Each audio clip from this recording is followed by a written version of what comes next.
Hello and welcome to this Lupus Forum webinar on advances in the treatment and management of lupus nephritis.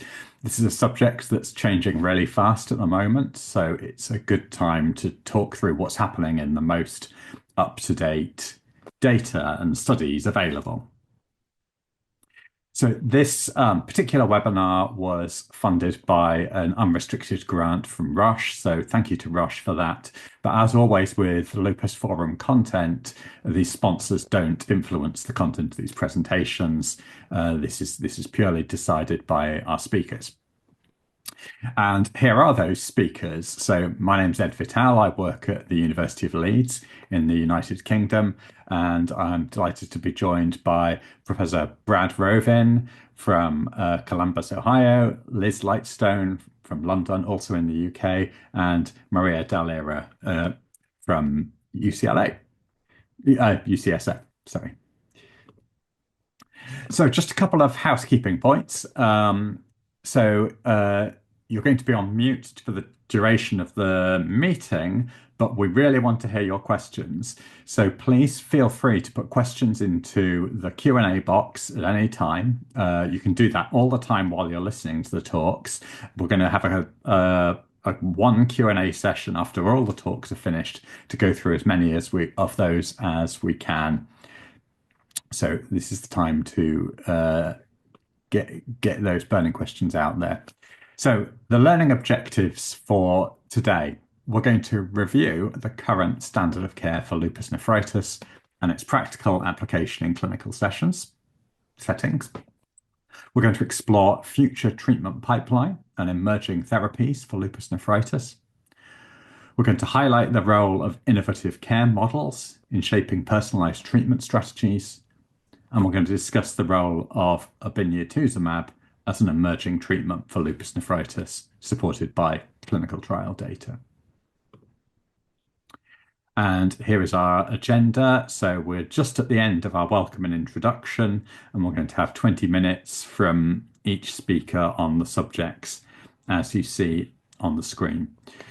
So with that, it gives me great pleasure to hand over to our first speaker, which is Brad Rovin, who's going to be talking about the current standard of lupus nephritis care.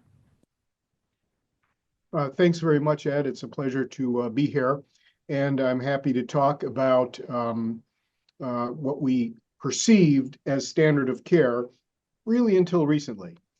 Could somebody advance? There we go.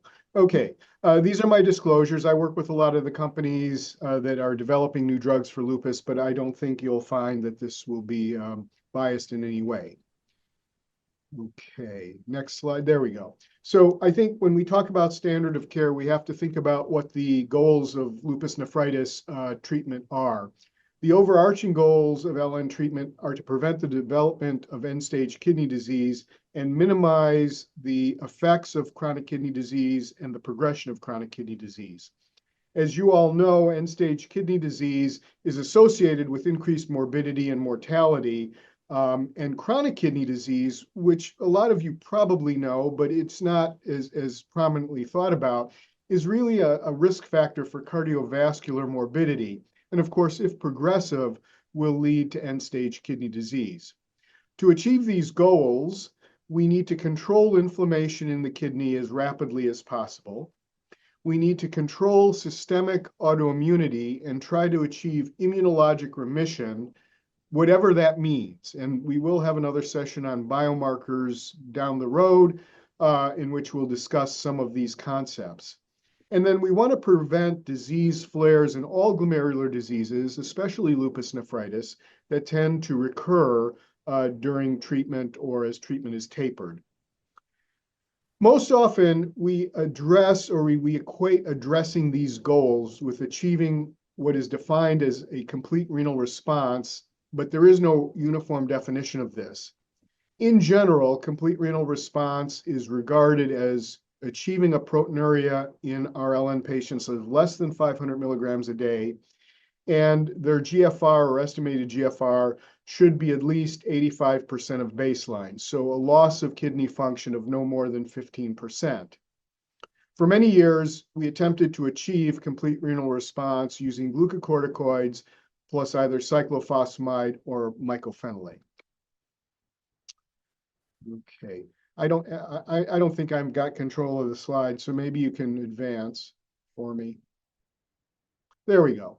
Okay, so why do we use glucocorticoids in lupus nephritis? It's really the best drug we have right now to control inflammation right away.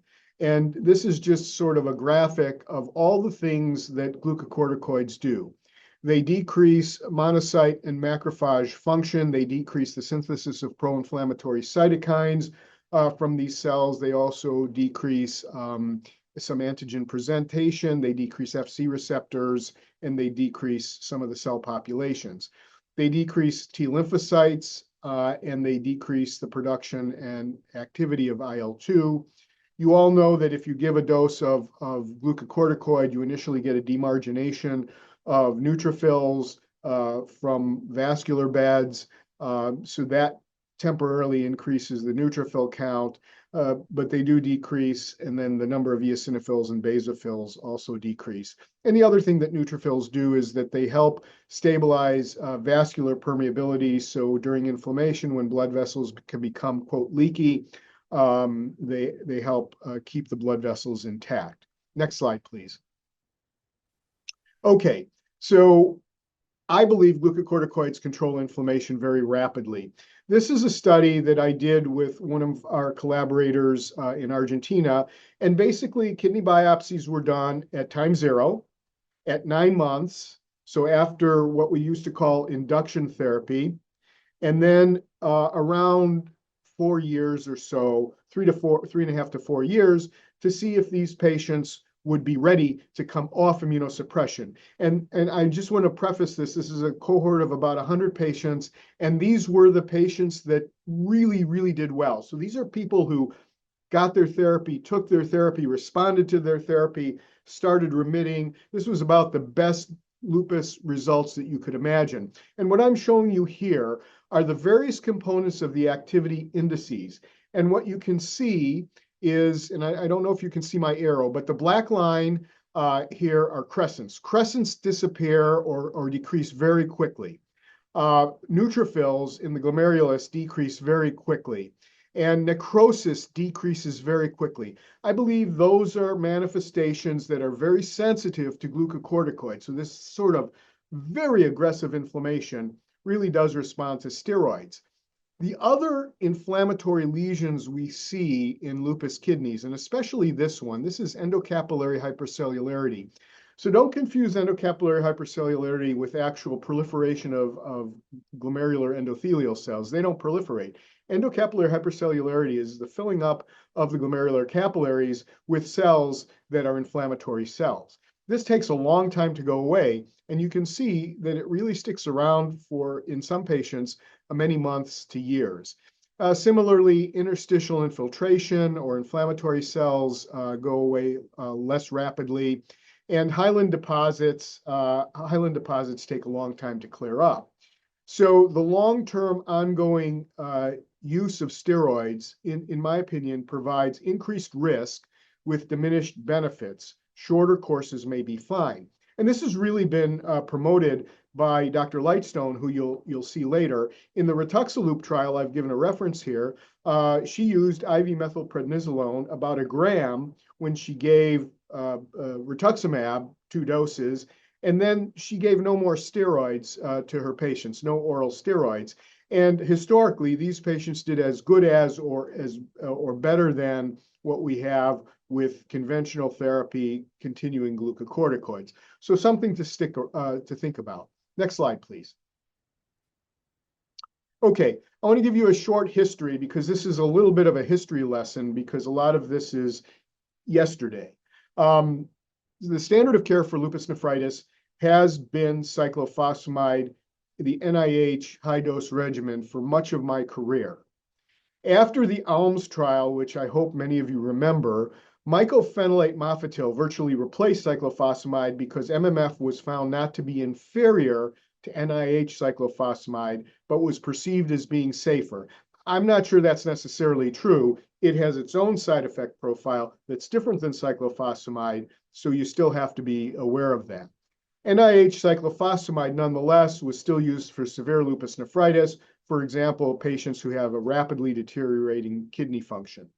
Cyclophosphamide then had a resurgence after the Euro lupus nephritis trial as a low-dose regimen, and this trial showed that lower dose and shorter course of cyclophosphamide was not inferior to higher dose NIH cyclophosphamide. The caveat of that was these were mostly European Caucasian patients that had mild to moderate disease, but we did replicate some of these in other ethnicities and races. So low-dose cyclophosphamide became popular. There were no biomarkers or clinical indicators to decide between mycophenolate and cyclophosphamide, but mycophenolate was used more frequently than cyclophosphamide. There was a lot of reasons for that. Avoid premature ovarian failure. It's convenient as an oral medication, limiting exposure and future risk of malignancy in patients with prior cyclophosphamide exposure. Low-dose cyclophosphamide was often used first, especially if issues of adherence were apparent in patients, and we'll talk about adherence a little bit at the end. If patients failed one regimen, they were given the other regimen. These two immunosuppressives then were really standard of care for lupus nephritis, even though neither one was ever approved by the US FDA. Next slide, please. So KDIGO, for those of you who are not nephrologists, is called Kidney Disease Improving Global Outcomes. It's our major nephrology guideline organization. And we made our first glomerular disease guideline in 2012. I had the privilege to work on it. And you can see that we recommended pretty high dose IV methylprednisolone up to 1 gram a day for 3 days, followed by oral prednisone, 1 milligram per kilo per day. And then your choice was cyclophosphamide, high dose, low dose, or oral, or mycophenolate. And then fast forward almost a decade to the restructuring of the KDIGO guidelines. And in all that time, you can see that this looks very much the same as what was in 2012. We cut back a little bit on the recommendations of methylprednisolone. We are learning that we don't need as much glucocorticoid, and I think Dr. Dall'Era might go into that a little bit in the next talk. And I highlighted that we talked about starting oral prednisone, not necessarily at 1 milligram per kilo per day. But by and large, the two immunosuppressives were urolupus cyclophosphamide on the left or mycophenolate mofetil on the right. Next slide, please. So it's a fair question to say, how did these therapies perform? So I compiled all these data from the placebo, and no lupus nephritis trial does a placebo. This is from the standard of care arm in which a placebo drug was put forward. And so you can see that with mycophenolate as the background therapy, mycophenolate plus glucocorticoid, you can see the 12-month complete renal response rate.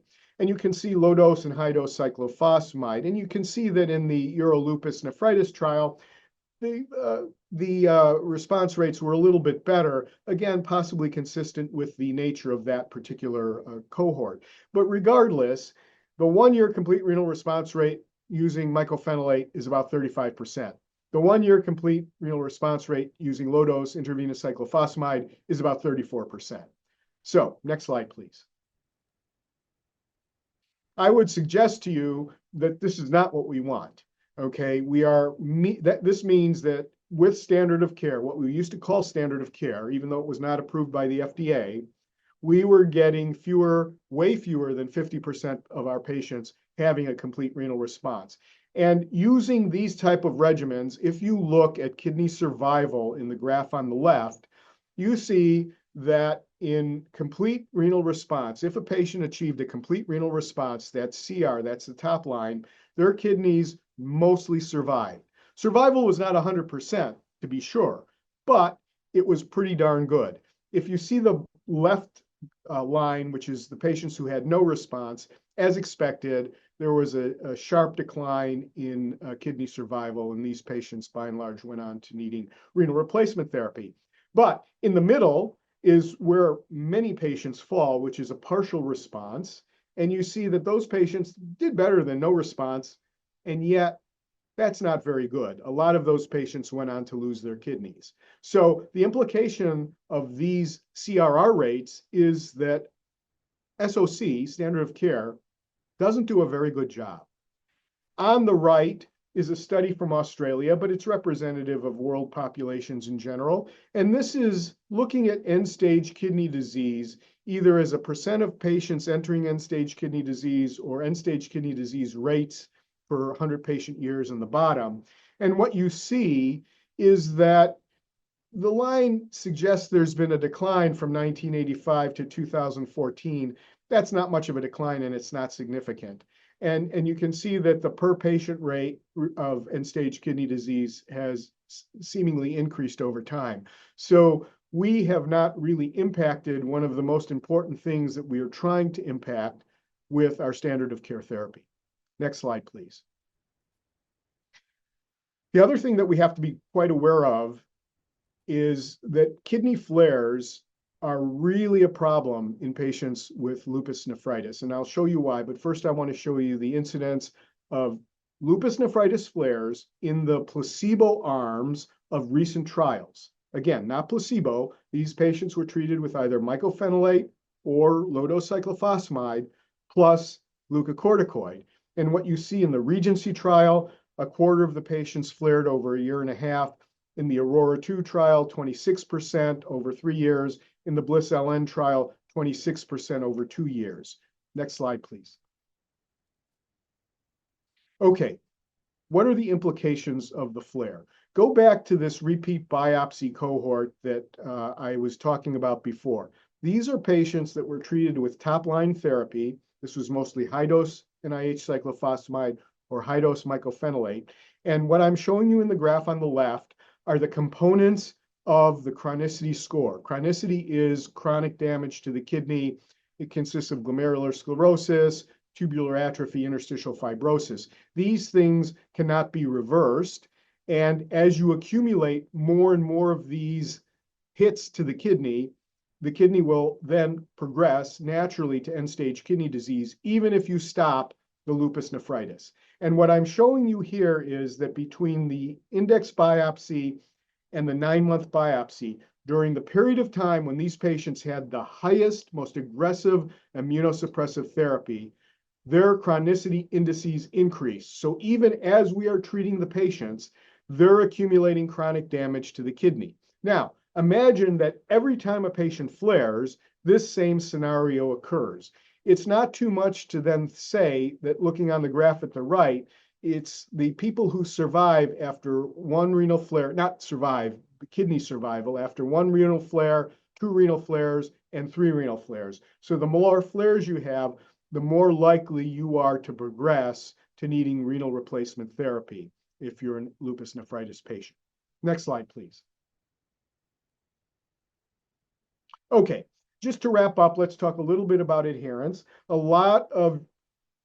All of us know that these are young, otherwise healthy patients. Getting them to take all the medications we expect them to take is quite an ordeal. And adherence is somewhat questionable. And this was a really sort of cool study using a Medicaid database of over 4,000 patients with lupus, not necessarily lupus nephritis. And they were looking at patients who started on azathioprine or mycophenolate over the first year of therapy. And you see 4 different adherence trajectories. The trajectory at the top, which was the minimal number of patients, the fewest patients, was they took their medicine mostly all the time. Those are the black lines. The biggest percentage of patients are the red lines, who close to 50% of patients stop their therapy within 2 months. Okay, so adherence, and this was just a couple of drugs. And what you'll see coming down the pike is how many drugs we're putting patients on. Next slide, please. Okay, how do we assess adherence? There's multiple options. None are really ideal. Open discussion with the patient. The better you work with your patient, the more that they're going to confide in you what they take. Pill counts and refill verifications are a way around it. Electronic monitoring, they have smart pills now that have a little sort of transmitter in it, so you know when they're swallowed, but then of course you pile up transmitters in your intestine, and I guess you get rid of them periodically. Smart containers, which how many times you open a container can be recorded. You can look at biologic changes like Cushingoid changes. Drug levels, I think, are particularly useful. Hydroxychloroquine levels are available. Hydroxychloroquine has a really long half-life. So if you have a low or zero level, it cannot be attributed to I didn't take my pill on the day of the appointment. Levels don't get into the therapeutic range if pills are only taken around the time of a visit. So it's quite useful to get that as a level to sort of talk with patients and say, look, it doesn't really look like you're taking at least this medication. Next, please. Okay, how can we improve adherence? Again, multiple options. None of these are ideal. I think we need to educate our patients, and I think the Lupus Forum does this, Lupus Foundation of America, many of us do it.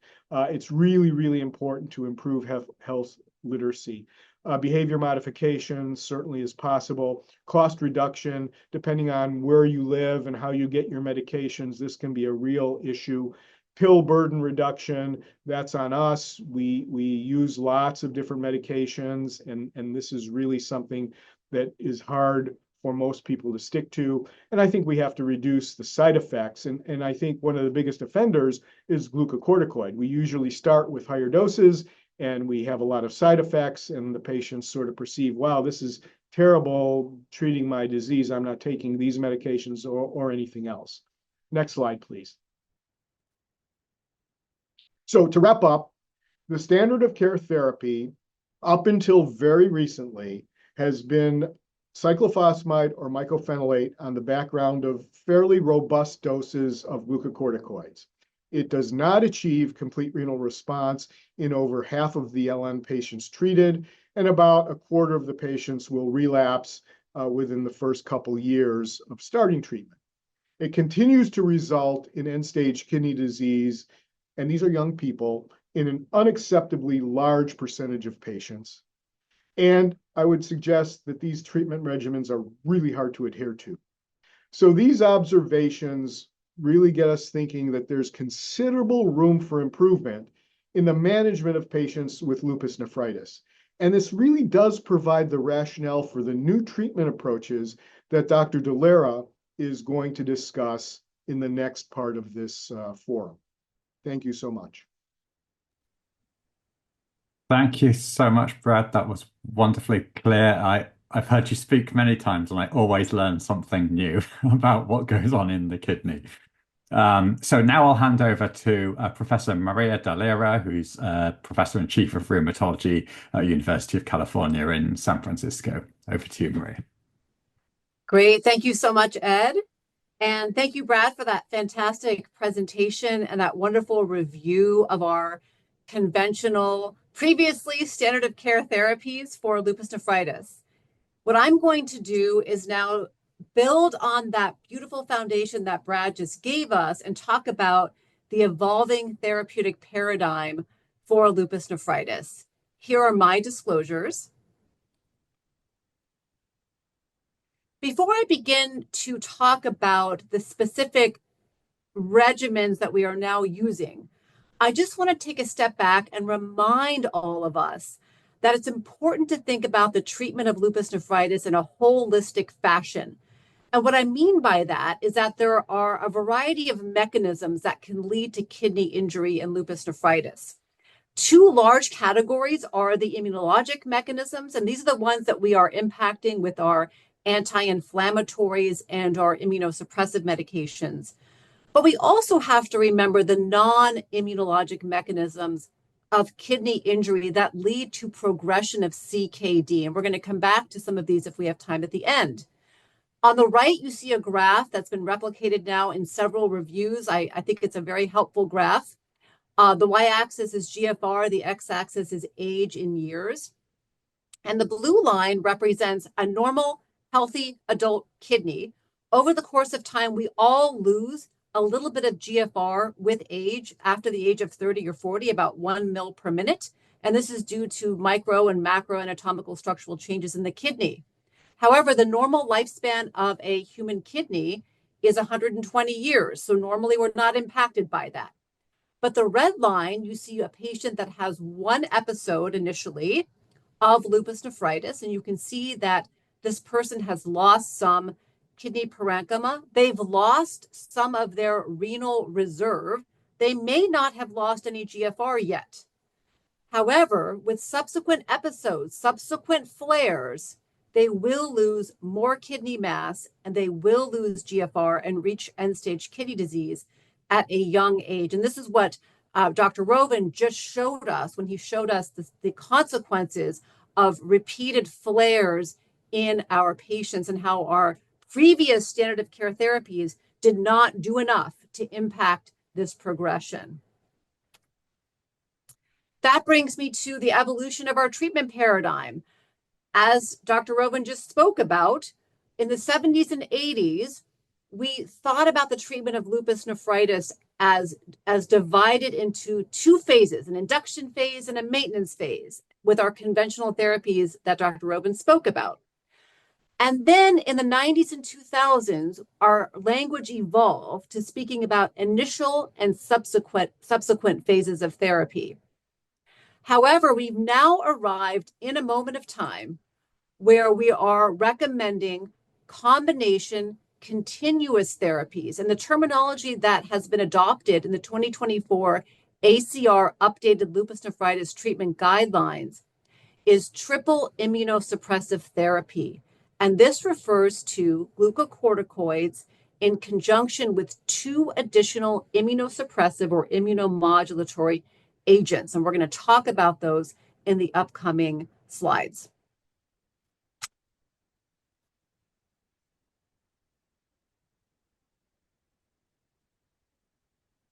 Now I'm going to review with you some of the high-level concepts from these new treatment guidelines. Number 1, preserve kidney function and minimize morbidity, mortality from CKD and treatment. Number 2, engage in collaborative care between rheumatology and nephrology. And we now have studies, and one of them we reviewed in the last Lupus Forum webinar, that shows better outcomes in patients when we have these collaborative clinics with rheumatology and nephrology. Number 3 is shared decision-making between clinicians and our patients living with lupus nephritis, because there are options and we have to individualize treatment regimens according to what works for the patients that we are caring for. Number 4 is to aim to reduce healthcare disparities. And then lastly, to include pediatric and geriatric populations. And one of the highlights of this particular guideline is the fact that there was inclusion of pediatric rheumatologists, both in the core leadership team, but also in the voting panel. And thus, the guidelines also can be utilized in the pediatric population, and that is a huge benefit. And of course, we want to apply the guidelines to all patients with lupus nephritis, regardless of age or self-identified race, ethnicity. Next, what about screening for lupus nephritis in patients with known SLE? The guideline recommends to check proteinuria at least every 6 to 12 months, or when our patients are experiencing any sort of flare, extrarenal flare, rash, arthritis. You want to check a UPCR, screen for the onset of lupus nephritis. And by the way, several people have said, to me, can I screen more often than 6 to 12 months? And the answer is, of course, yes. There's a range, and you have to use your clinical judgment. And that 12-month is really for those people who have been clinically quiescent for years and may only come to see you once a year. But otherwise, you can screen as often as you see that patient. It's very important to be able to diagnose lupus nephritis early. Once you suspect lupus nephritis, it's important to perform a prompt kidney biopsy to make that diagnosis so therapy can be instituted. And we recommend treating with glucocorticoids while awaiting the kidney biopsy results, such that we can shut down that acute inflammatory insult to the kidney while we are getting the biopsy and deciding upon further therapy. When do we do kidney biopsy? The threshold that was recommended in the guideline is a proteinuria of greater than 0.5 or unexplained kidney function. However, we now have data, and Dr. Rovin is working on this right now with one of his current projects, that even lower levels of proteinuria, 200 milligrams, 300 milligrams per 24 hours, can be associated with actionable kidney histology, meaning a class 3, 4, even a class 5 lupus nephritis. So we are biopsying in the clinic at lower thresholds of proteinuria. But for the purposes of the guideline where we had to set some threshold, this is what we chose. And then in patients with treated lupus nephritis, a kidney biopsy can be very helpful in a variety of different scenarios. For example, if you suspect a lupus nephritis flare in someone who had originally responded to therapy, or a person who you started therapy, but they're not responding the way that you expect them to respond, or they're worsening, or in a patient that's been doing well for several years and you want to start withdrawing therapy. Next, hydroxychloroquine is the foundational therapy for all of our patients. It is the bedrock of our therapy. All patients should be on it unless there is a specific contraindication, which is rare. And then renin, angiotensin, aldosterone system inhibitors, again, are very important for all of our patients with any degree of elevated proteinuria. And here's the crux of the guideline. Triple immunosuppressive therapy, as I mentioned, glucocorticoids plus 2 additional immunosuppressive or immunomodulatory agents. And you can choose between a belimumab-based regimen or a calcineurin inhibitor-based regimen. And on the right, you can see the summary figure that we used in the guideline. In turquoise is class 3, 4, plus or minus 5. And then in green is pure class 5, but the principles are the same. Foundation of hydroxychloroquine and the renin, angiotensin, aldosterone system inhibitors, and then combination triple therapy from the get-go. And let's talk about glucocorticoids now. And Dr. Rovin kind of gave us a preview of this. As you are aware, we do not have large randomized controlled trials that have compared specific regimens of glucocorticoids head-to-head in lupus nephritis. However, we have this nice paper here that was led by Ali Duarte, just published this past year, in which he looked at 37 randomized controlled trials in lupus nephritis, the placebo arms, so these are the conventional therapy arms, and looked at the association between the starting dose of oral glucocorticoids and renal response at 6 months. And this is what was found. You can see this first graph here. With each starting dose of oral prednisone, as you increase that starting dose, you see better renal response rates.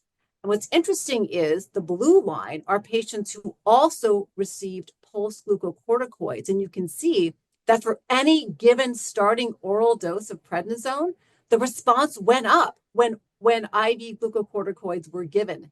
And that is what gave us this recommendation to use pulse glucocorticoids in addition to the oral glucocorticoids. And there seems to be a sweet spot here at a dose of around 40 milligrams a day of oral glucocorticoids, because after that dose, when we get to higher doses, we begin to see a rise in the rate of serious infections. And that is why in the ACR guidelines, the recommendation is pulse glucocorticoids and then starting at a lower dose of oral glucocorticoids, less than 0.5 mg per kg per day, with a maximum of 40 milligrams. So that is why we used those guidelines, is because of data like this.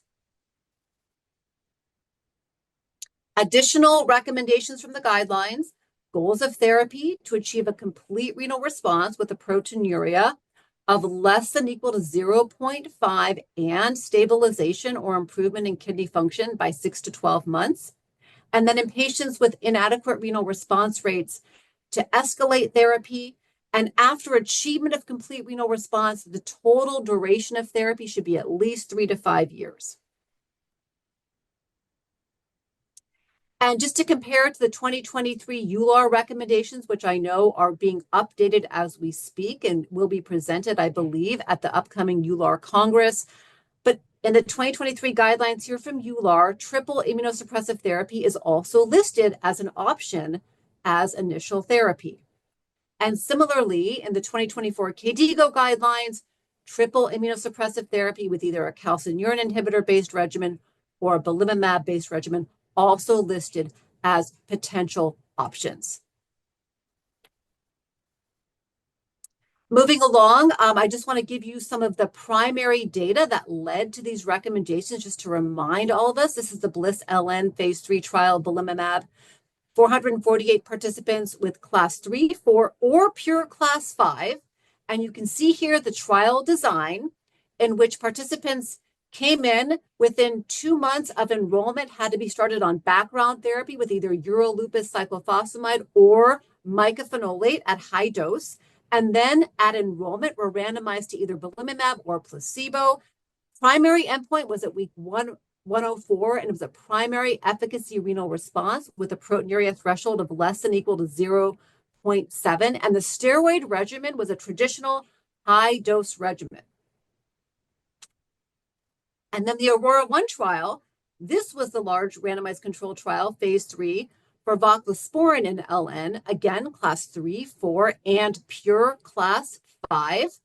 Now, this trial was interesting in that patients came in, were randomized to voclosporin or placebo on a background of a lower dose of MMF of 2 grams and a lower dose glucocorticoid regimen, 2 IV pulses of 500 milligrams, followed by an expeditious prednisone taper starting at 25 milligrams a day and getting down to 2.5 milligrams a day by week 16. Primary endpoint was at week 52.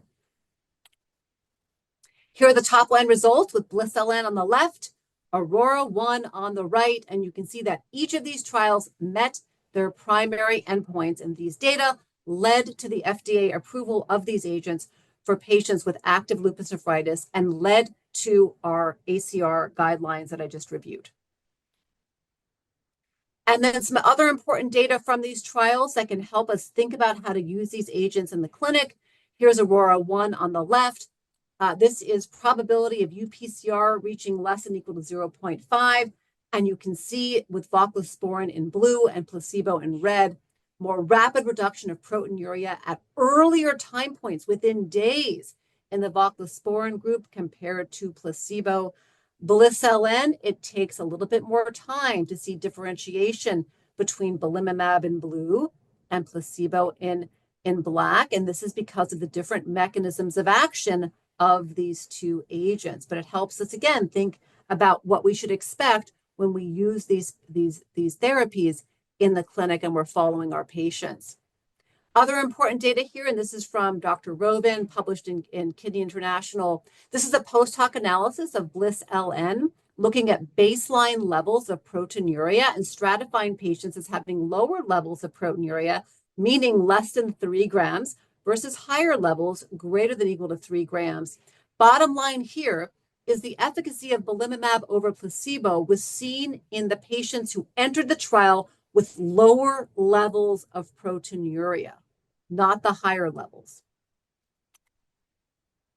And then this is time to first lupus nephritis flare after week 24. And just to show that belimumab was superior to placebo across a variety of subgroups, no matter what the background therapy was, no matter if it was 3, 4, or pure class 5. Putting it all together, I created this slide to help us think about how we can make the decision about which therapy might be most appropriate for which patient in the clinic. Because we have options, and this is where shared decision-making comes in with our patients. But this is a slide that you can refer to when you're in the clinic and thinking about Which patient do I use a belimumab-based regimen in? Which patient do I use a voclosporin-based regimen in or a CNI regimen in? And this gives you a sense for the different options here. So please keep this and refer back to this as you're seeing patients in the clinic.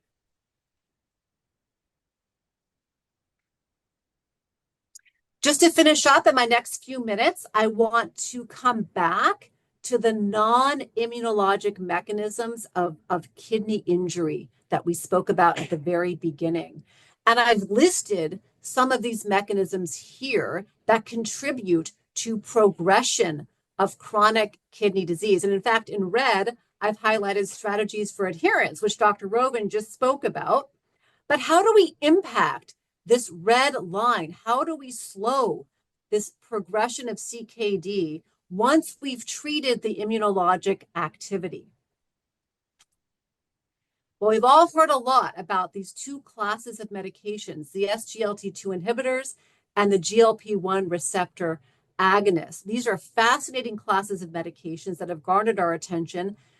They have wide sweeping effects across target tissues, but they notably have nephroprotective and cardioprotective effects.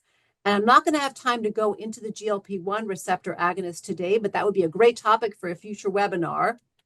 But I do want to speak a little bit about SGLT2 inhibitors. Again, these are fascinating molecules. They inhibit the sodium glucose cotransporter 2, which is a molecule located on the luminal side of the proximal tubular epithelial cells responsible for reabsorption of sodium and glucose from the proximal tubule. But there are a variety of mechanisms by which these medications can be helpful in the treatment of CKD. And I've listed some of these here: hemodynamic effects, metabolic effects. They are anti-inflammatory. They promote the production of EPO and so improve hematocrit. And they also seem to have direct effects on the podocyte, which is another interesting mechanism. And large-scale trials have shown nephroprotective and cardioprotective benefits. Importantly, these large-scale trials did not include patients with lupus nephritis. However, when you look at subgroups of patients with other forms of glomerular disease, including IgA nephropathy, FSGS, and then other forms of glomerular disease, we see protective benefits of SGLT2 inhibitors compared to placebo in terms of kidney disease progression. So there are promising data here, even though these large-scale trials did not specifically enroll LN patients. And just finishing up, though, what data do we have in the setting of lupus? Well, this is an interesting study. This is a target trial emulation study published this past year in Arthritis and Rheumatism. And this is comparing SGLT2 inhibitors versus another class of oral hypoglycemics called DPP4 inhibitors on kidney and cardiovascular outcomes in patients with SLE and concomitant type 2 diabetes. This was done with a large administrative data set called TriNet database. This is an insurance-based cohort database linked to EHR.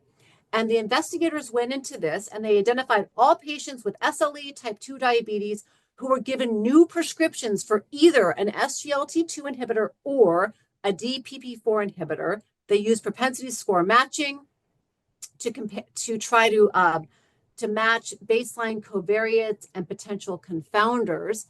And what they found was that the risk of acute kidney injury, CKD, end-stage kidney, and CHF were lower in the SGLT2 inhibitor patients versus the DPP4 inhibitor patients. There was an increased risk of genital infections with the SGLT2 inhibitors, which we've seen in the larger scale trials as well. No difference in incident lupus nephritis, no difference in UTIs. What about in lupus nephritis? This is a single center safety study presented by April George at the ACR last November. And they looked at patients with lupus nephritis in their Mass General Brigham EHR database. And what they did was they identified patients with lupus nephritis who they deemed to be eligible to receive an SGLT2 inhibitor, and they defined eligibility by either having a reduction in eGFR or having proteinuria of greater than 0.5. And then they looked at patients who actually got the SGLT2 inhibitor. And those patients who were not prescribed the SGLT2 inhibitor, they then looked at patients who received ACE inhibitors or angiotensin receptor blockers. They excluded type 1 diabetics and patients with end-stage kidney disease. And then they looked at the rates of adverse events in patients who received the SGLT2 inhibitors or the ACE inhibitors, ARBs. And the bottom line is they found similar safety profiles with both classes of agents, did not see any red flags in terms of serious infections. And in fact, they didn't see any increased risk of GU infections, which is interesting, reassuring. And then lastly, my last slide here, which is a little bit provocative. I thought this is a very interesting study from this year. This is a very small study, 39 Japanese patients, type 2 diabetes, and they were hospitalized for a 9-day course of high-dose IV glucocorticoids. The indications were acute sensory neural hearing loss or facial nerve paralysis, so nothing to do with lupus, but hospitalized for high-dose glucocorticoids. And what they did is they compared preprandial blood glucose levels in the patients who had been receiving SGLT2 inhibitors versus were not. Very simple exploratory study. And what they found was that the use of the SGLT2 inhibitors was associated with lower levels of preprandial blood glucose after adjusting for hemoglobin A1C and age. And the SGLT2 inhibitors also reduced insulin requirements, and there were no adverse events there. And you can see the regression coefficients here on the right-hand chart here, showing that the SGLT2 inhibitors were associated with lower levels of preprandial blood glucose. And so I think this is fascinating because I think the SGLT2 inhibitors and also the GLP-1 receptor agonists have direct effects that counteract many of the metabolic side effects that we see with our glucocorticoids. And could we, in fact, use these medications as a way of mitigating the side effects of our glucocorticoids, especially when we have to use them in those initial phases of the treatment of lupus nephritis? Food for thought for later. These data are exploratory, but I think very interesting. And this is my last slide in terms of where do we go from here? We need to develop strategies to improve earlier diagnosis of lupus nephritis. As I mentioned, Dr. Rovin is working on this now with the Accelerating Medicines Partnership, biopsying at earlier thresholds, lower thresholds of proteinuria. We have to understand how to sequence our therapies. We have these options, and there are many more in the pipeline. But how do we actually use these? How do we match the right drug to the right patient at the right phase of their disease? How do we add on these nephroprotective therapies like the SGLT2 inhibitors and coming down the pipeline, the GLP-1 receptor agonists?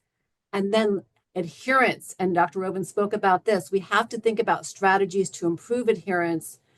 I think we still have to think about how we can better use therapeutic drug monitoring, drug levels to help us. And then importantly, all of us have a goal of trying to mitigate the socioeconomic and racial inequities and disparities that we continue to unfortunately see in lupus nephritis. And with that, I will hand it over. Thank you all very much for joining us today.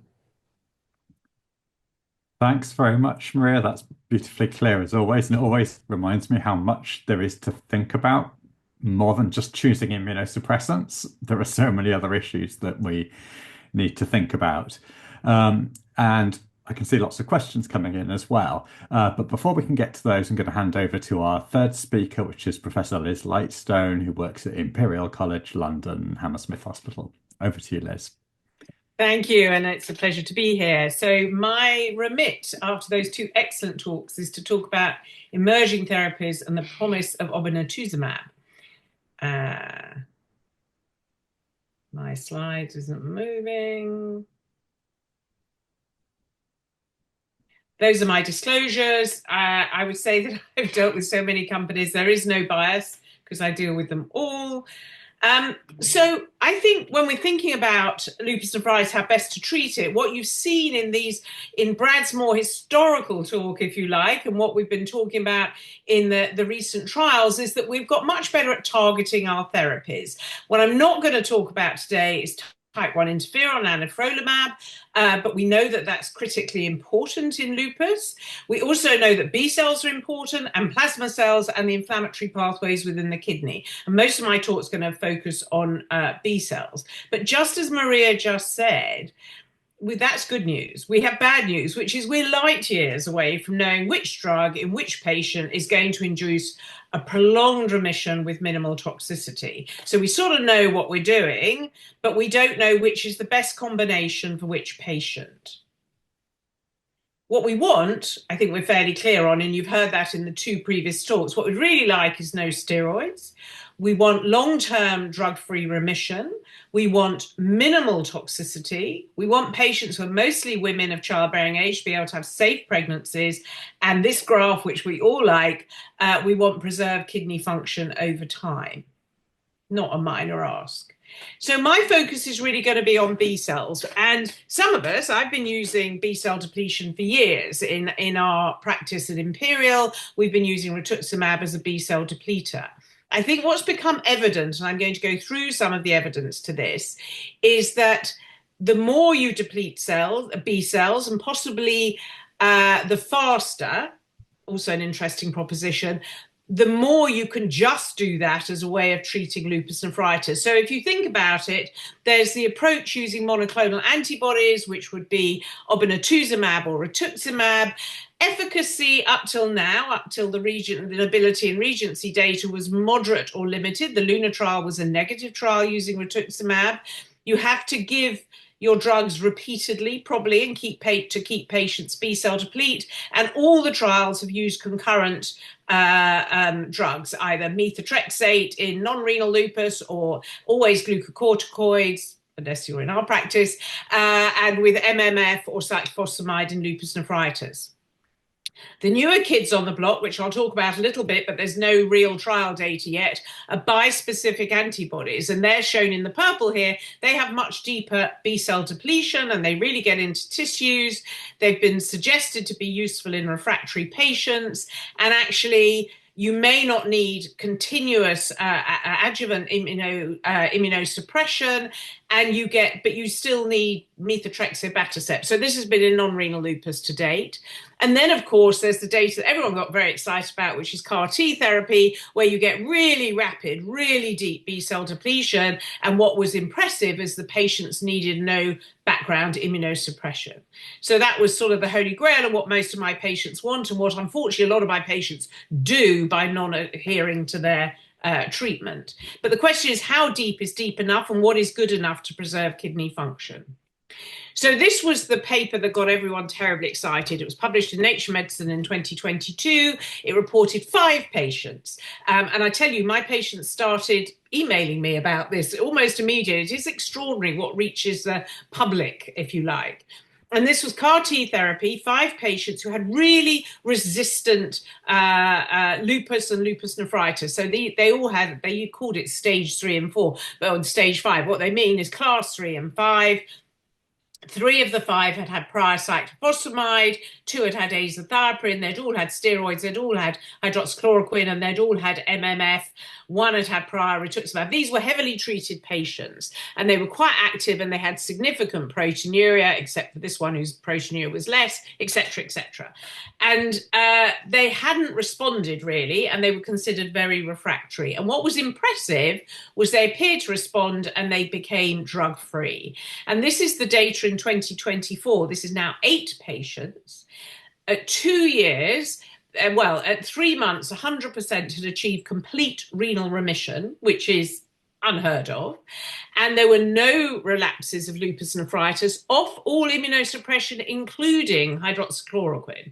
So this is extraordinary data. This is their SLEDI, which is a measure of their generalized lupus activity. Their double-stranded DNA was down within 3 months to 0 and stayed down. Their complement normalized, and you can see, bar one patient, the proteinuria reduced significantly, and in fact, in that patient then came down again. So this is extraordinary data.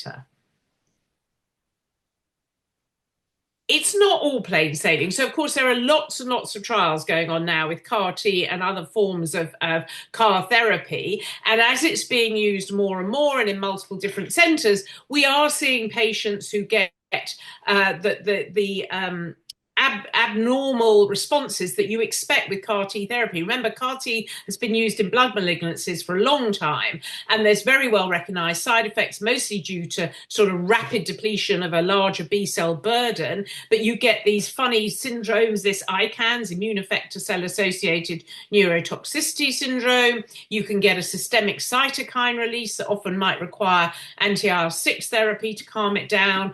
Not all patients respond. And in fact, in some ways, it makes it more believable. I don't think every patient with lupus nephritis has an entirely B-cell driven disease, and particularly not if they've been refractory. And some will have relapsed, but they may relapse much later. And most of my patients would say, well, if they could have a drug-free period, that would suit them, particularly if it's through their childbearing years, because you can't have MMF when you're wanting to get pregnant. You know, there's worries about some of the biologics. So actually, allowing them to have a drug-free period could be transformative. And the FDA has now released a statement regarding T-cell malignancies in recipients of CAR-T therapies for hematological malignancies. Now, if you've got a life-threatening hematological malignancy, that's a risk you might be prepared to take. That may be less true for a non-life-threatening disease, but it's still very rare. So this is a rapidly evolving area. If you look up CAR-T on clinicaltrials.gov, you'll see there's CAR-T, there's different induction regimens. At the moment, you normally make space for these CAR-T by conditioning with cyclophosphamide and fludarabine. That's moving quite rapidly. A lot of places are just trying cyclophosphamide because we're not used to using fludarabine in lupus nephritis, quite a toxic drug. There's also CD19 NK CAR NK cells, and there's also allogeneic, because remember, for CAR-T currently, you have to get the patient, you have to get their lymphocytes, you have to make their CAR-T cells, you have to reinfuse them. So there's a delay, and in that delay, you actually can't treat them with a lot of treatment when they might have active lupus nephritis, because you can't give CAR-T in the face of high-dose steroids or MMF. So that's a problem. It's also incredibly expensive, which is the biggest problem. So we need off-the-shelf solutions. The bispecific antibodies, the T-cell engagers that they're becoming known, may offer a really good alternative.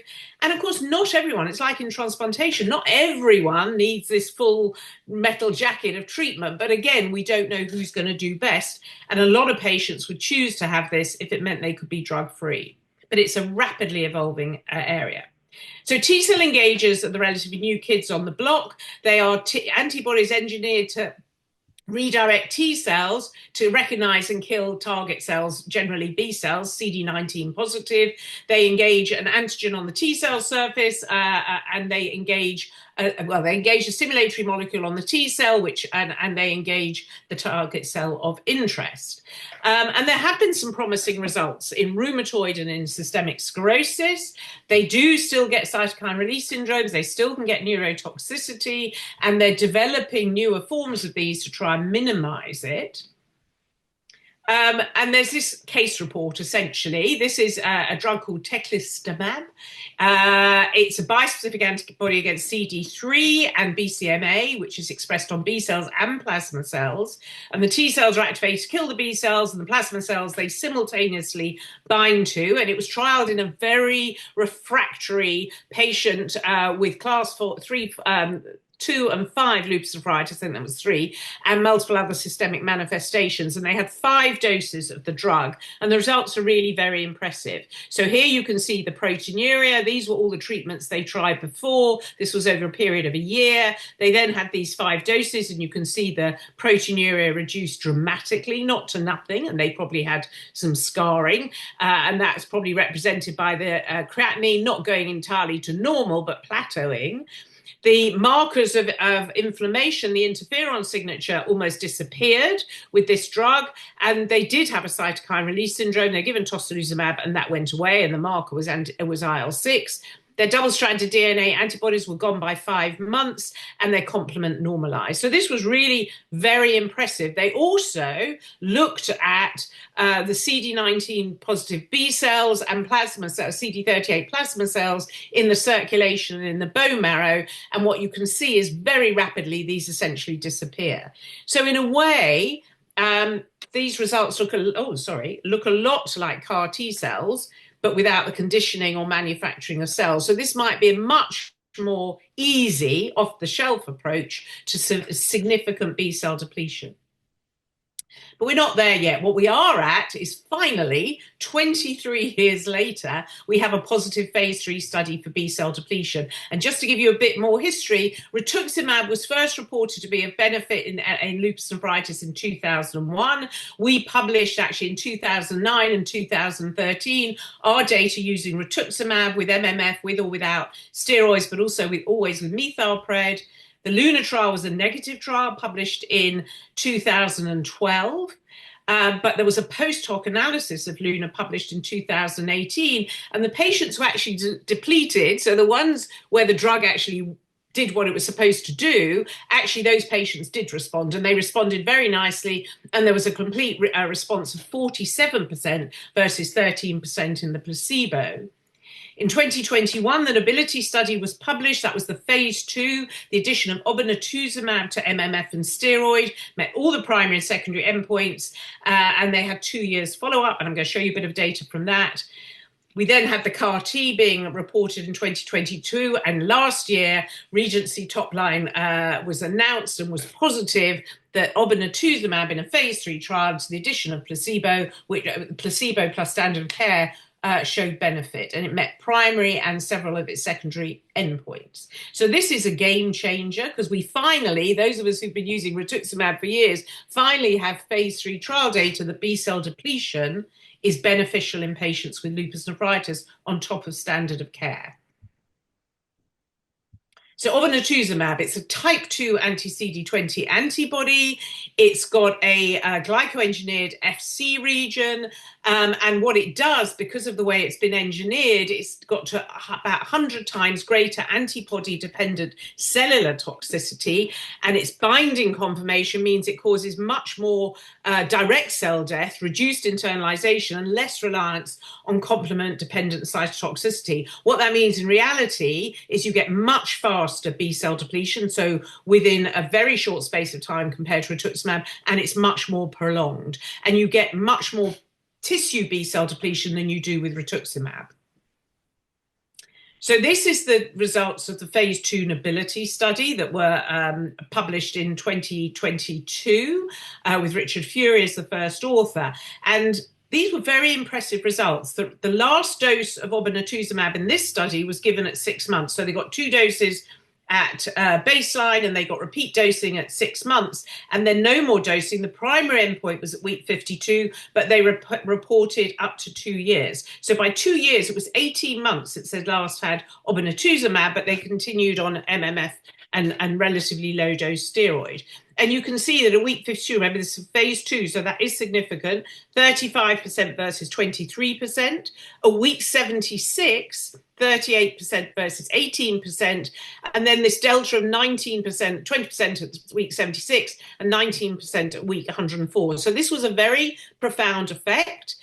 Interestingly, there were fewer serious AEs in the treated group than in the placebo group, which I rather interpreted as the placebo group needing more additional treatment because of flares and failure to respond, and therefore consequent adverse events. So the primary endpoint was met. It meant they went on to the Regency trial, which was a phase 3.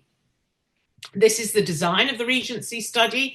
So there was a placebo arm, which was MMF and steroids, the obinutuzumab arm and placebo, and the obinutuzumab arm, which was MMF and steroids and obinutuzumab. And the only difference between these two arms was that they gave either 2 doses at week 52, in addition to the doses at week 0 and at 6 months, or at 1 extra dose at week 52. And I won't dwell on that.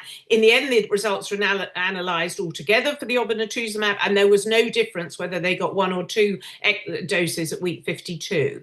And the recommendations coming out is 1 dose at week 52. But their primary endpoint was at week 76, and there's ongoing, really, what's going to be really useful data going out now for months and months and months beyond the original primary endpoint, which will yield very important information. There will also be biopsy information, and the patients who hadn't responded effectively have gone into an open label study. So this is going to be a very rich study over time. The primary endpoint was at week 76 with a UPCR of less than 0.5, a GFR within 85% of baseline, and no intercurrent events of rescue therapy, treatment failure, death, or early study withdrawal. And there were various secondary endpoints which were done in a hierarchy.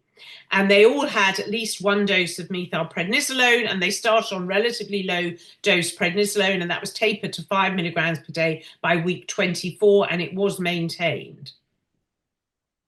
And it met its primary endpoint. So this was at week 76, and you can see the treatment difference, not as good as in nobility. So this was 46.4 versus 33.1. This was a global trial.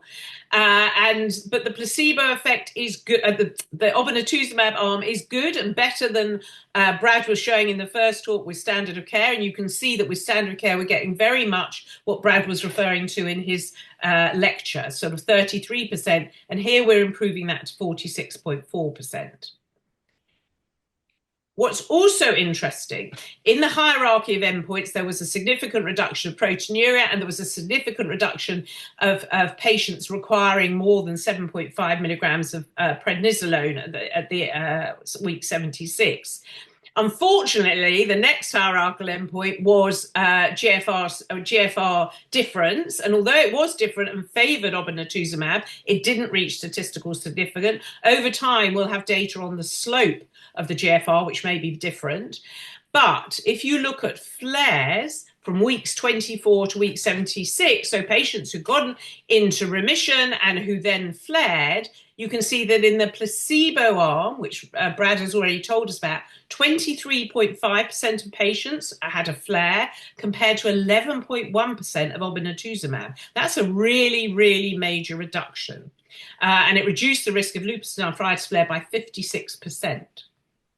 And then if you look at unfavorable kidney outcomes, and those are considered as death, doubling of serum creatinine and treatment failure, again, this favors the obinutuzumab arm. So the likelihood of having an unfavorable kidney outcome was 8.1% in the obinutuzumab arm versus 21.3% in the placebo arm by week 76. So a reduction of 63%. That's pretty impressive, I think.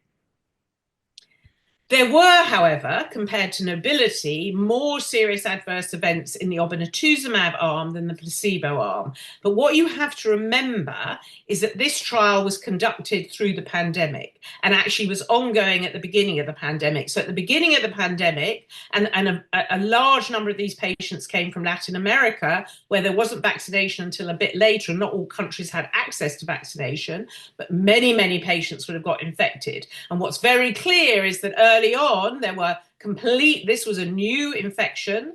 These patients were B-cell depleted and unsurprisingly did not make good responses to the to the infection. As more patients came in who had been vaccinated, that became a less profound effect. So if you take out the COVID-19 events, actually the serious infections decreased from 16.9% to 11% in the obinutuzumab and 7.6% in the placebo. So I don't think the results are surprising or unduly worrying. And indeed, most serious adverse events resolved or improved and did not lead to treatment discontinuation. But it is a difference from nobility.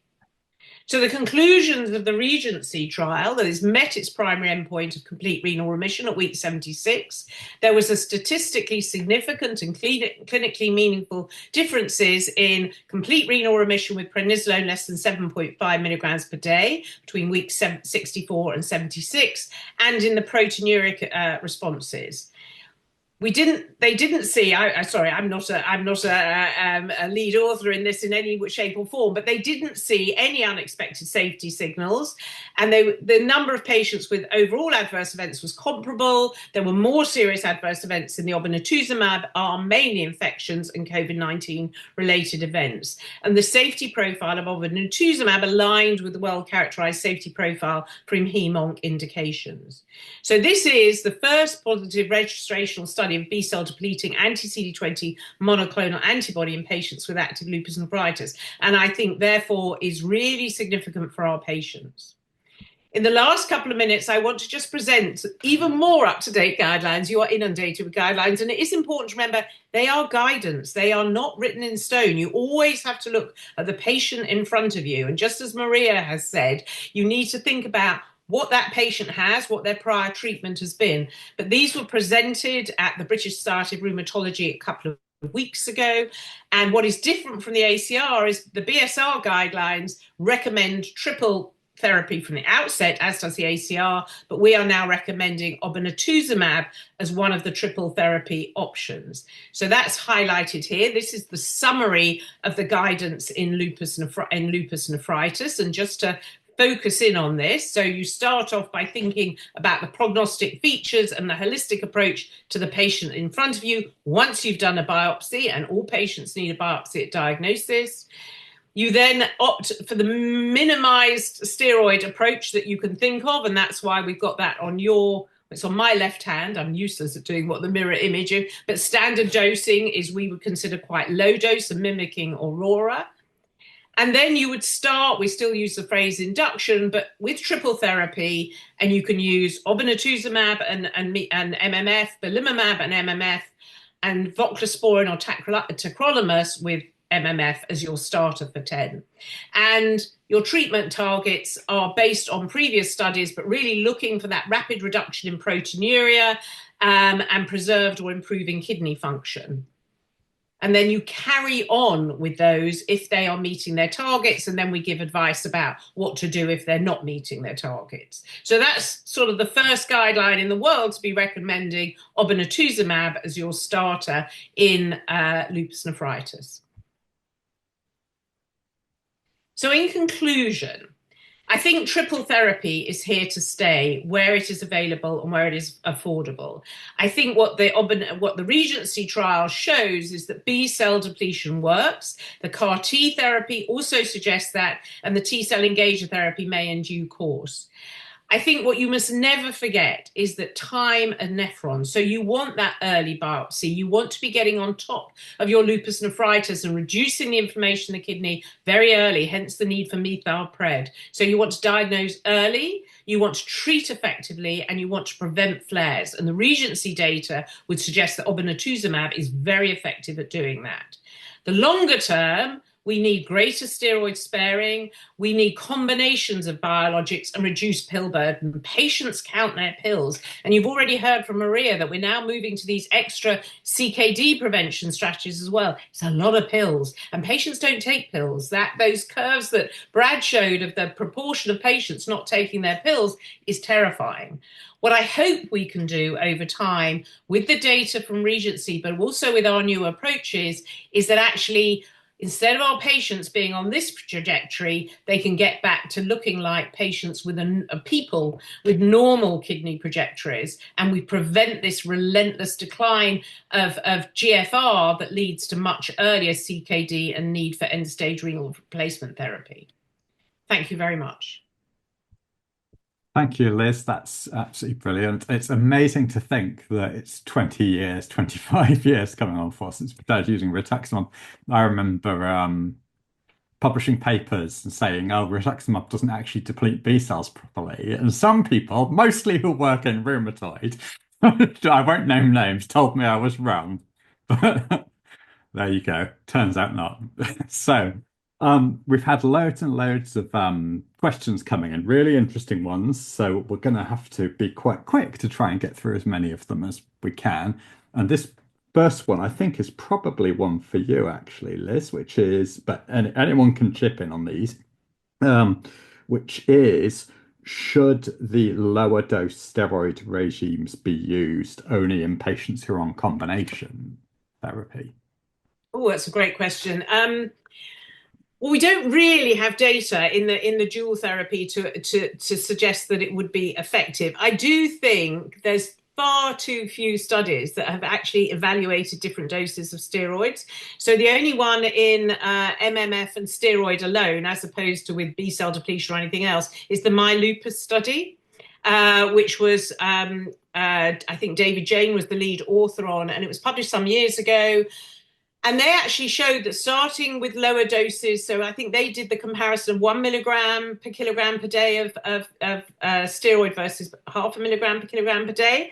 They showed actually there was no difference in outcomes in the patients treated with the lower doses, but there were fewer infections. And in particular, there was a really, really marked reduction in shingles, which I think is important because shingles is miserable, and it was really quite frequent in the higher dose steroid patients, and it was not as marked in that it was almost not existent in the lower dose. So that's the only data. So I think generally we've always been using far too high doses. So I definitely don't think you need to start with greater than 0.5. Whether that rapid taper is appropriate, but the placebo arm in the Aurora trial did pretty well. They didn't do as well, but they did pretty well. But it would probably slightly concern me. But I think given that we're all recommending triple therapy where possible, I think you can really go for it. Yeah, we've got more data. Great question. There's more data on the lower doses when you have triple, perhaps and then another question, quite interesting question here. Perhaps this is one I could ask to Brad, which is, if a patient has proteinuria at a lower level, perhaps 200, 300, but they have very active serology, should they have a biopsy even though they're under a 500 threshold for intervening? Yeah, that's a great question. And I think we're trying to address this right now, as Maria said, in an NIH-funded project called the AMP-AIM. And we are going to present data at the ACR coming up, but basically we have been biopsying patients who have a lower level of proteinuria, like 250 milligrams per day, and have something else going on. And serology, just as you said, was one of the other things that we looked for. And when we did biopsy those patients, we found some had no lupus nephritis, many had class 2 lupus nephritis, but we also found class 3 and class 5 lupus nephritis, which would be actionable disease. So more and more in my own practice, I'm looking really for a reason not to biopsy a patient with lupus who may have something starting up in their kidney. I really think it's important to get the diagnosis early and start some of these therapies early to preserve as much kidney mass as possible. Actually, you just reminded me, I have to add one of my own, which you were comparing the outcomes of all these different studies in terms of like complete response rates, which is PCR and GFR. But do we have any evidence that these different combinations of treatment do something different, like at a histological level, that we can't see just by looking at PCR responses? Yeah, I think, again, we hope to present this at the fall meetings. We had the good fortune to be able to do repeat biopsies in the Regency study that Liz just presented. And we got 60 patients of the total to do repeat biopsies at 18 months. And I can't share those data because they haven't been cleaned and washed yet. But what we will see, I think, is that obviously we're going to look for B cell depletion and stuff like that goes along with the mechanism of disease. But the idea is, do we see histologic changes, and how does the histologic change impact on what we consider to be response, which at this point is only clinical. So I would say to the audience, stay tuned, and maybe we'll do a lupus forum on it, because I'm sure we'll publish it as a journal club. But this is fascinating. The data I've seen so far are fascinating as to what the repeat biopsies showed. So a lot of excitement down the road with that. May I ask a question along these lines as well, Ed and Brad? Brad, did we learn anything to help inform this question with the Aurora repeat biopsies? Yeah, so the Aurora repeat biopsy trial, we also wanted to see what happens with the calcineurin inhibitor, and we sort of insisted on doing repeat biopsies in the Aurora trial because, as was pointed out, proteinuria decreases very, very quickly. And as I think many of the folks on the line know, the calcineurin inhibitors target T cells, but they also improve podocyte biology, and they also have hemodynamic effects, all of which can impinge on proteinuria. And to answer your question, Maria, it turned out that the most valuable lesson we learned from that was that prolonged use, at least over 18 months, of the calcineurin inhibitor voclosporin didn't really increase the chronic damage to the kidney. So it was more of a, does it cause chronicity? It really didn't show surprising differences in patients that responded, at least at the histologic level. And so I think what we need to do is maybe go back and look at the molecular level, what's changed in a calcineurin-treated patient versus a mycophenolate alone-treated patient. And so some of the things we're doing in the AMP-AIM project is to look at the transcriptional signatures of these kidney biopsies to see where we're targeting at the molecular level. But the real answer to your question is no, nothing new surprising on the activity end. Maria, there's a question here that I think picks up on something you were talking about, which is about you've got to think about the extrarenal disease activity as well. And someone's asked, what if the patient's got severe lupus hematological manifestations like leukopenia? How are you going to manage your cyclophosphamide or mycophenolate background medication? Yeah, no, I think that's such an important question. So I think, when we see cytopenias in the setting of lupus, we have to try to understand what is the etiology of the cytopenias, right? That's the first and foremost question we have to ask and answer, because the differential diagnosis for cytopenias in lupus is broad. And yes, it could be related to the immunologic activity from the disease, but it could also be related to either current immunosuppression or prior immunosuppression and bone marrow suppression. So we have to think about, what is the etiology? And if we think that the etiology is due to active immunologic activity leading to the lymphopenia or the neutropenia or the anemia or thrombocytopenia for that matter, typically what we see is when we treat for the lupus nephritis, the hematologic parameters get better, right? Because it's an immunologic mechanism that's leading to the cytopenias. And typically what I do, and typically, when we have a patient, again, coming in with either suspected LN and we're waiting to get that biopsy, or we know that they have LN and we're treating, they're going to be getting pulse methylprednisolone, as we spoke about, and then oral glucocorticoids. That's going to raise up those hematologic parameters if, in fact, they are secondary to immunologic activity. So I haven't been in a situation where it's been a problem. Now, where it has been a problem is the patient with the third flare of LN, and they've received multiple rounds of cyclophosphamide, and they have bone marrow suppression long-term or poor bone marrow reserve from their prior episodes of LN. And now they're coming in with a white count of 1.7, but it's not because of active immunologic activity. That's different. And we have to be very careful then about choosing the right immunosuppressive therapy. And in that patient, I would not give more cyclophosphamide to them. Perhaps that would be a great patient for anti-CD20, for example. So I think that we have to go back to basics and understand what is the mechanism of the leukopenia, lymphopenia, neutropenia, and then take it from there and decide upon our therapies. But I think this is a great question, and it speaks to the complexity of treating our patients.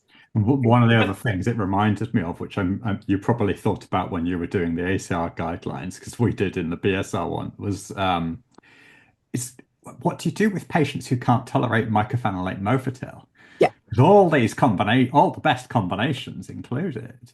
Yes, but don't forget, everybody, that we do have enteric coated mycophenolic sodium, right? We have, so Myfortic is the name, the brand name, but I think the enteric coated version, it's important to remember that if you can access that, that is an option. And often patients will not have the same gastrointestinal toxicities with it. Now, I do have some patients that also have GI toxicity with that agent.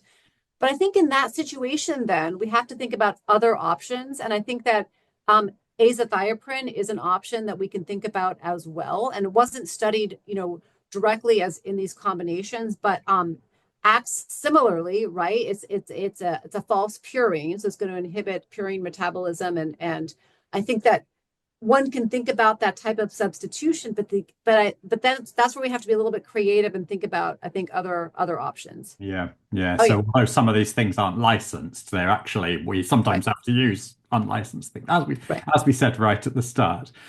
We've probably got time maybe for one. Ed, could I just make one comment? Oh, yeah. What I didn't highlight in the adverse events in Regency is neutropenia is a definite side effect of B-cell depletion, D-cell depleters. Yeah. We slightly ignored it with rituximab because we never quite know, but in a controlled trial setting, there was definitely more neutropenia with the obinutuzumab. And the other thing I would say is, coming back to therapeutic drug monitoring, you can often give lower doses of MMF and get good effects and get rid of the GI side effects. I have very few patients who are truly intolerant of MMF. There are some, for sure, Yeah. but they're a minority if you get the dosing right. There were tweaks and things to be made, Yeah. And actually, I was going to ask you, Liz, because there's quite a lot of questions coming up. Brad's got a Oh, right, sorry. No, I wanted to chime in on the MMF issue as well, because people know that I work on guidelines and I support the guidelines and everything, but I want to make a radical statement here. I think we now have a bunch of drugs that do what MMF does with a lot less side effect. So for example, what does MMF do? Well, it depletes B cells to some extent, but not as good as a B cell depleter. It depletes T cells, but probably not as good as a T cell drug like cyclosporin or like a calcineurin inhibitor, voclosporin. And so I think we have to start thinking about using drugs with less toxicity that can take away the need for using a broad spectrum drug like mycophenolate. And, Liz, you're right. A lot of my patients don't have frank GI toxicity, but when you take them off the mycophenolate, they feel much better. Yeah, no, I agree with that. So mycophenolate makes people feel really bad, just in general. We have a tiny trial going where we're giving belimumab, voclosporin, and mycophenolate, 2 different arms. One arm continues the mycophenolate, and the other arm makes the mycophenolate is taken away at 3 months, to show that we're going to get similar results, and we may not need as much mycophenolate going forward as possible. So I urge us to start thinking as a community how to use the new drugs in good combinations that make sense to target the parts of the immune system we need to target. This one's going to have to be a really quick answer. I was going to, I don't know, I was going to ask Liz, but there were quite a few questions about safety issues that I thought were quite interesting. So obviously people thinking about, we're saying lots of combinations, but what if you get recurrent herpes simplex virus? How do you manage vaccines, things like that? Okay. So I think we definitely could tighten up on advising vaccines, but and we went through a phase of delaying, say, a rituximab in our practice, because we know that once you have when you have no B cells, you don't make a new vaccine response. That's less of an issue with COVID, for instance, now, because most people people have had the infection or not, and they've been vaccinated, one would hope. I think we can do better on vaccination generally in our lupus population. I would suggest they should get vaccinated when they're under the rheumatologist and before they've got their lupus nephritis, and so that when they come to us, they're fully immunized before we B-cell deplete them. It's a great question. We don't routinely give prophylaxis for PJP in our patient. We only give it if we give cyclophosphamide or really high-dose steroids, and we don't often do the latter. But we will give PJ prophylaxis with cyclophosphamide. It wasn't particularly an issue in obinutuzumab. And HSV, I think they were thinking about a particular patient who had recurrent disease, actually. Yeah. So I encourage them to be vaccinated, but the disease is bad for them as well. So it's always a balance. Difficult. I think one thing I thought about safety is that's come up for me quite a lot is that people ask, well, you're giving all these combination immunosuppressants, should I be worried? But actually, those combo trials mostly didn't show much difference.